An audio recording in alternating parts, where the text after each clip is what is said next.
Transmitiendo desde Santa Úrsula, Xitla, Radio Wick, Wick, Wick, Wick, Wick. Bueno, nosotros vamos a hablar sobre el canal nacional, ¿no? Y las pautas que tenemos más o menos sería como los antecedentes históricos, la delimitación, diagnóstico y incluso esta problemática y objetivos, teniendo en cuenta que queremos empezar sabiendo qué es el canal nacional y qué es lo que significa, ya que muchos incluso no teníamos ni idea de en dónde se encontraba. Me encuentro aquí con mi, ¿cómo se le podría llamar? ¿Coanfitrión o colaborador? Colaborador.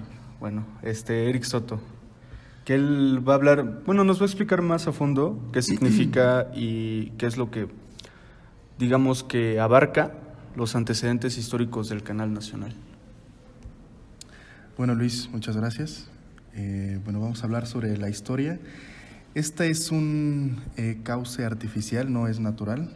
Se hizo desde la época prehispánica. La construyeron los indígenas, lo conocían como el Eyapantli, que su intención pues era crear un canal que conectara a las delegaciones, lo que ahora son las delegaciones Xochimilco, Chalco, Tláhuac, y crear una ruta pues, de comercio para poder traer sus productos hacia la parte central. Él fue cambiando de nombre conforme fue avanzando el tiempo. En la época de la colonia se le conoció como la Sequía Real y llegó a tener una extensión de alrededor de 20 kilómetros. Este canal cruzaba también la Plaza de la Constitución y la zona aledaña a la Alameda Central. En la época de la colonia, cuando se le empezó a llamar de esta manera, conectaba a los pueblos y villas, sino que además era parte fundamental para distribuir hacia los mercados de Jamaica y la Merced. Después de la independencia, se siguió utilizándose, pero ahora era como un medio de control de inundaciones. Cuando llega a caer a precipitarse demasiada agua, pues este canal ayuda a encauzarlas un poco y reducir las inundaciones. Fíjate que muy curioso, muchos pensaríamos que el canal nacional era totalmente, digamos, natural. Algo natural, sí. Que realmente alguien no había metido mano, ¿no? Pero viéndolo desde ese punto de vista, pues nos daríamos la idea, ¿no? De que realmente para lo que se ocupaba y por lo que se planeaba hacerlo así, era comunicar lugares, ¿no? Porque imagínate caminar toda esa zona a patín y con guaraches, todo cayudo, todo sudado. Imagínate, ¿tienes alguna noción de más o menos cuánto igual puede llegar a ser el recorrido? Pues mira, debemos recordar que la Ciudad de México estaba construida entre lagos. No nada más allí, había muchísimos lagos más en la ciudad. Pero, ya que estamos en una cuenca, pues desembocan varios. A partir de los años 1900, se empezó a proponer la creación de vías y muchos de estos lagos se entubaron. Actualmente únicamente contamos con el lago de la Magdalena y el Gran Canal, que son los únicos que siguen a cielo abierto. Claro, salvo que algunos tramos se han tenido que entubar para poder dar paso a las vialidades, ahora que pues, se le dio mucha prioridad a la circulación vehicular. Pues es así que se han entubado algunos tramos. Actualmente el tramo que queda descubierto únicamente es de 12 kilómetros, cuando, acabamos de mencionar que originalmente era hasta de 20, 21 kilómetros. Fíjate que leyendo y pues apoyándonos, ¿no? Obviamente en material, no es que todo se ha inventado, ¿no? En este programa. Nos dice que el lugar también se ocupaba tanto como para cazar especies y como la crianza de animales. En algunos lados se ocupaba tanto como porque había pobladores alrededor, obviamente, ocupando el área. Y obviamente llevaban a sus vacas, a sus crías, lo que sea que llegaran a tener, a consumir a este canal de agua. Fíjate que algo curioso, tampoco teníamos como la idea de que abarcara lo que actualmente es Coyoacán, Iztapalapa y Xochimilco, que uno no pensaría o no se da cuenta cuando pasa por Periférico que ahí antes había un río por ahí. hablando de, pues imagínate todas las avenidas, si se dan cuenta es Río Churubusco, Río Churubusco. Danos otro ejemplo de esto. Calzada de la Viga también es parte de lo que era el Gran Canal.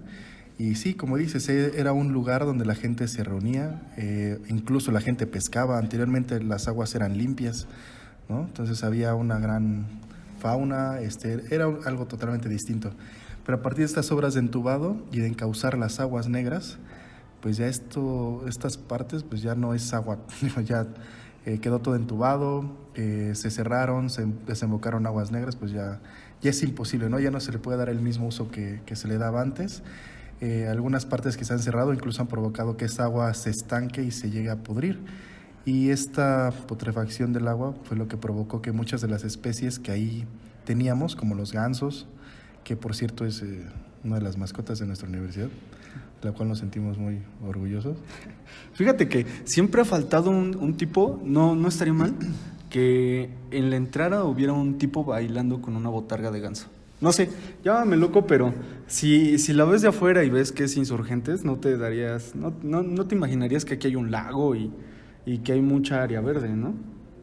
Pero regresando al tema, hay unos, digamos que ya dejando de lado un poco lo de la historia, la delimitación del lugar, que es lo que ya habíamos comentado un poco, ¿no? Sí, mira, hay algo, lo que nos llevó a tocar este tema, pues fue justo, todo esto que hemos hablado, pues algo que no nos tocó, ¿no? Nosotros no habíamos nacido, no éramos conscientes de la importancia que tiene, y como dices, pasamos por ahí y ni en cuenta que existe todo esto, ¿no? Pero bueno, nos empezó a llamar la atención porque hay un proyecto que tiene la jefa de gobierno, que sobre recuperar algunos espacios. Pues está haciendo algo muy polémico, hay gente a la que le parece algo muy bueno, otros que dicen que es algo que va a acabar, ¿no? Que no corresponde al lugar, se sienten invadidos. Específicamente hay un área que nos interesa mucho, donde podemos ver ese contraste, que es en el cruce de Calzada de la Viga, cerca de Prado Churubusco. Si soy bueno en edición, puedo poner esa parte, si no, ya ni modo. Sigue. ¿De qué hablas? Esa va a ser nuestra área de estudio, el cruce de la Viga y Prado Churubusco. ¿Por qué decidimos Como mencioné, pues podemos ver dos tipos de intervenciones, que sea una, que es la que se intentó hacer la gente del mismo lugar, tratando de recuperar un poco de todo esto que mencionamos, ¿no? Sobre la historia. Tristemente, todo esto que se ha logrado, pues acaba siendo un esfuerzo perdido, ¿no? Ya que en una visita que hicimos al lugar, los pobladores nos dijeron todo lo que habían estado haciendo. Tienen un programa de recuperación, han insertado especies que además son endémicas, para crear todo un ecosistema. O sea, tienen desde pequeños renacuajos que se van alimentando a su vez de otras especies, tienen patos, tortugas. Todo esto crea un ecosistema pues saludable. El tipo de vegetación que pusieron pues ya es de acuerdo, no como hace unas décadas que el gobierno, por querer retomar modelos o copiar modelos de otras ciudades, pues introdujo especies que no se dan de la misma manera y que más que ayudarnos pues han afectado, ¿no? Fíjate que una vez, tomando en cuenta que pues sí tuvimos que buscar información sobre el tema del Canal Nacional, vi que el gobierno ya había propuesto algo parecido en el 2014, que se refería igual a hacerlo de plantar especies endémicas. Pero sí, yendo al lugar, mi compañero y yo, nos dimos cuenta que realmente no se introdujeron de la manera adecuada. ¿Por qué estas empezaron a morir?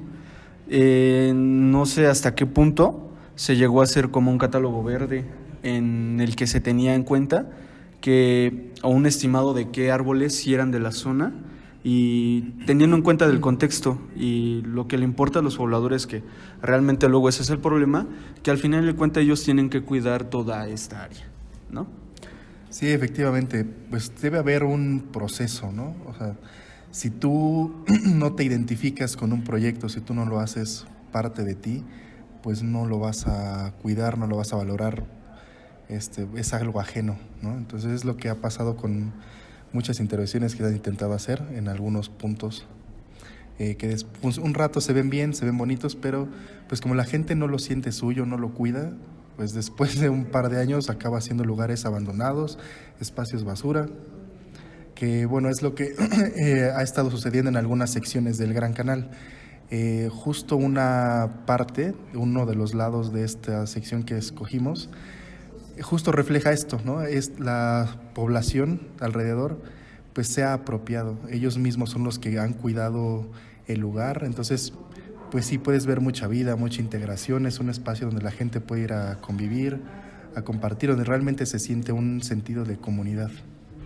Y por el otro lado tenemos una intervención nueva, donde aquí pues es algo totalmente invasivo, que no corresponde al proyecto que ya se tenía. Entonces eso ha creado cierta resistencia, a pesar de que se ve muy bonito en el plan lo que se quiere hacer de esta remodelación, pues va a acabar siendo lo mismo, ¿no? Tú no puedes imponer algo sin tomar en cuenta a la gente que es la que lo va a vivir.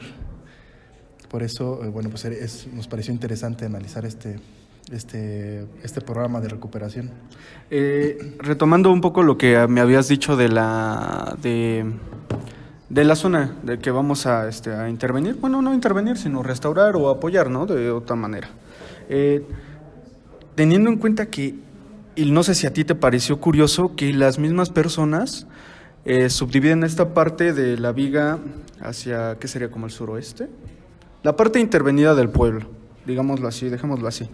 Esa parte, uno de los cabecillas del grupo se llama Edmundo, que nos mostró y nos habló un poco más de qué es lo que ellos han hecho por su cuenta. Él nos hablaba un poco sobre un lugar en donde se está planteando como tener vegetación, que le llama algo de la zona de polinización. De polinización. Sí, se pretende que no sea algo artificial, como toda su idea es como un ecosistema, ¿no? Que sea autosustentable, que no requiera de la intervención de nadie. Por eso pusieron una parte que, como dices, son plantas polinizadoras.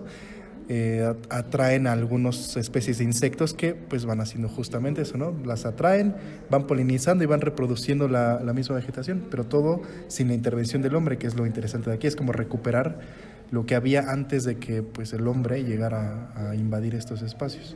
Fíjate que es curioso, porque aquí mencionamos mucho lo de qué es lo que te hace sentirte vinculado al canal nacional, ¿no?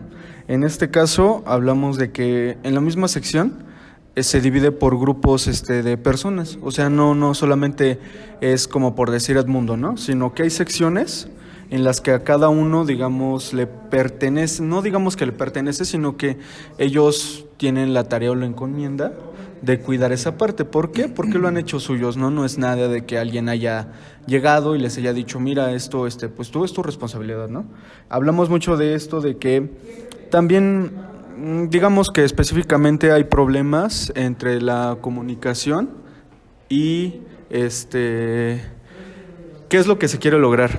O sea, no se ha tenido un entendimiento tanto con el gobierno, que por eso mismo, en dado caso, se quiso ocupar ese pedazo, pero obviamente pues las personas de ahí que ellos sí se identificaron con el canal nacional, no se pudo lograr.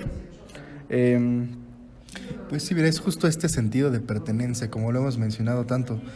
No es lo mismo que tú, no sé, pongas una reja de límites, tú mismo estás siendo de alguna manera agresivo, ¿no? A fin de cuentas es un espacio público, es el espacio que por donde tú transitas, es lo que te queda cerca.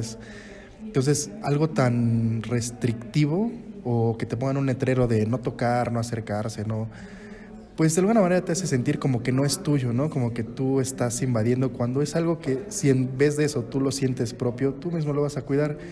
Justo hay una riqueza ahí en este tejido social, hay intervenían personas, como tú lo mencionabas, de distintos orígenes, no es nada más alguno que se organizó, sino todos intervienen de alguna manera, hacen su parte.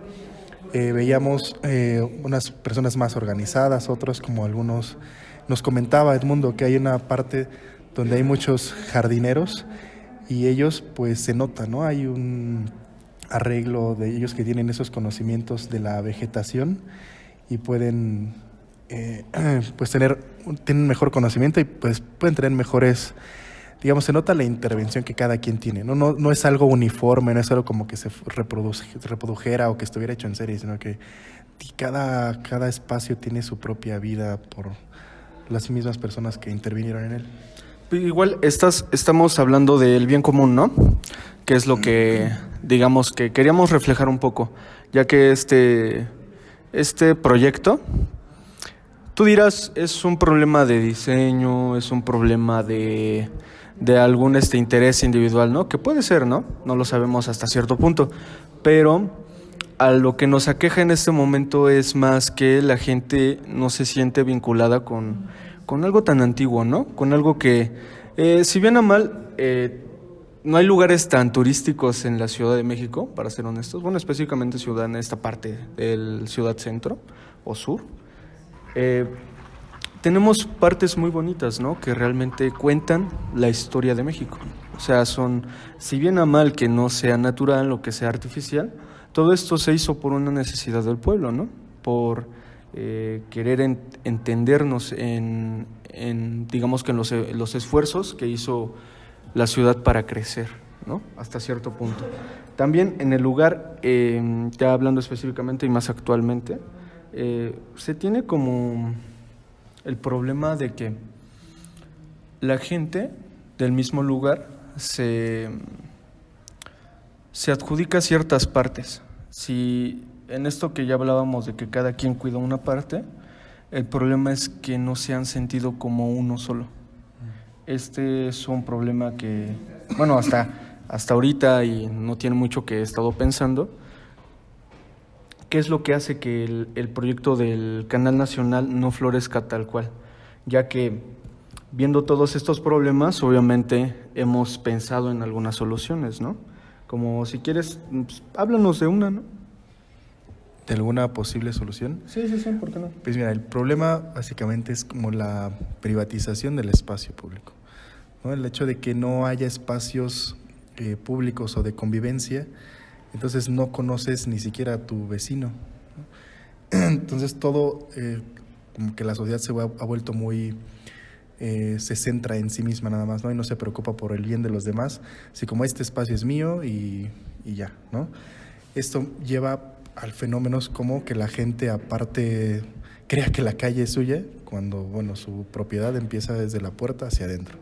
Hacia afuera, pues es un espacio público, pero hay gente que incluso las calles, no sé si has visto este fenómeno, que ponen piedras, botes, como diciendo, este es mi espacio, no quiero que nadie se ponga aquí. Y justo es por eso, justo es porque no hay ese sentido de comunidad, por eso es que, pues, creemos que es algo muy importante la convivencia, ¿no? Y para eso necesitamos espacios. Lamentablemente las ciudades se diseñaron en función de un auto para poderte transportar de un lado a otro, pero te estás fijando en una herramienta o en una máquina, pero no para quién lo estás haciendo. O sea, al final las ciudades las vivimos las personas, todo debería estar diseñado en base a las personas, a tener una mejor calidad de vida. Y por eso es que esto es muy importante, por eso sería bueno que este plan que están proponiendo pues los incluyera, para que justo se sientan, como decíamos, apropiados, lo puedan cuidar, sea un lugar donde la gente se pueda reunir y pues tenga una mejor calidad de vida al final de cuentas. Hasta cierto punto habíamos pensado en algunos talleres para crear conciencia y ocupando que hay primarias y escuelas cerca del lugar. Creando esto como de, mira, tú cuida esto porque al fin y al cabo ya es tuyo. A ti no te está costando y digo, creándote un interés. Eso, bueno, al menos para mí es muy importante, ¿no? Dejando de lado del diseño y de lo arquitectónico, hay que pensar primero en las personas, en el bienestar de que somos un grupo social, que si bien a mal o no, aunque nosotros todos tenemos intereses diferentes, jalamos al mismo lado, prácticamente. Sí, perdón que te interrumpa, pero algo muy curioso que estaba recordando que Edmundo nos platicó en aquella ocasión que visitamos el canal. Nos decía que había plantas que ellos tenían, algunas son especias, o no todas eran polinizadas, algunas eran, no sé, romero, albahaca, y que había gente de la misma colonia que cuando pasaba por ahí, no sé, la veía y entonces se robaba la plantita. ¿Y qué hacía? Pues se la llevaba a su casa, la utilizaba para preparar sus alimentos o algo. ¿Por qué pasa esto? Justo porque estamos acostumbrados como a ser envidiosos, a que esto, cada quien lo suyo, y pues se le hace muy fácil a la gente ver algo ahí, como que aprovechar la oportunidad y tomarlo. Pero cuando se dan cuenta de que, porque no había algo restrictivo, no había una reja, no había nada, ¿no? Aunque fuera su espacio de tránsito. Y cuando lo que normalmente la gente haría, pues sería dejar de plantarlos, ¿no? ¿Para qué voy a plantar otra vez si la gente se lo está robando? Pero aquí hicieron justo lo contrario. Quitaron una, pues ahora voy a plantar 2. Hasta que poco a poco la gente se fue dando cuenta de que era un espacio en el cual podían tener, digamos, como no es algo restrictivo, ellos podían ser parte de, y hasta eso hacerlo como, ya que si ellos no tienen el espacio en sus propias casas, pues ahora ¿qué hacen? Van, cuidan la plantita en ese espacio y saben que pueden tomar un poco, pero si la cuidan van a poder tener más. Entonces se crea un ambiente pues muy, muy bonito, muy padre, esa convivencia. Retomando algo sobre los grupos que han querido ayudar en este aspecto, ¿no? Hemos leído que también la UAM Xochimilco no ha querido ayudar a esta parte de Canal Nacional, reforzando con algunas especies. También que realmente, si se dan cuenta, no es como tal una organización, sino como que se crea, bueno, a bien o mal, una organización se crea de un bien común, ¿no? De que queremos este objetivo y para tal tenemos que hacer tal. A, B, C y D se tiene que cumplir. Tomando en cuenta eso, ahora nos damos cuenta que así se forma un grupo social, al final. Uh-huh. Así, desde lo más mínimo que es, ¿por qué tendría que cuidar esta planta? Y si la cuido, todo eso de lo que nos hablaba Eric, nos hace pensar que realmente el interés empieza por ti mismo. No puede llegar y decirte a alguien que te tiene que interesar algo, sino que debes de enfocarte o hacerlo como tu propio bienestar, para que así todos, digamos, que nos guiemos en un bien, que es el objetivo final de este canal, es recuperar algunas zonas verdes. Y para ser honestos, no es tan, digamos, que no es tan invasivo digamos que recuperación urbana, ¿no? A área verde. Sino que el problema aquí siempre, viéndolo desde el lado arquitectónico de lo que quieras, son el interés de las personas que lo van a usar, al fin y al cabo, ¿no? Sí, efectivamente, no debemos dejar de lado que pues somos seres sociales, aunque al parecer se nos ha olvidado, todo se desarrolla dentro de nuestras escuelas, casas, centros de trabajo, y no somos conscientes de todo lo que sucede alrededor y cuánto influye en nuestras acciones. Como decías, aquí intervienen varios grupos y no necesariamente por una obligación, o sea, nadie los presiona, nadie los obliga, nadie los condiciona a que estén ahí y hagan. Lo hacen de manera voluntaria, o sea, nos encontramos con un grupo de personas que estaban limpiando el canal. No reciben remuneración alguna, lo hacen porque entienden que al final es un beneficio para todos. Si dejaran que esta vegetación siguiera creciendo, pues va a tener más afectaciones, puede ir acabando con otras especies, es como una plaga, ¿no? Pero lo importante aquí es eso, es que la gente está siendo consciente porque se lo está apropiando. Y entonces, dada esa importancia, pues cada quien quiere contribuir con algo. Así, yo puedo limpiar este día,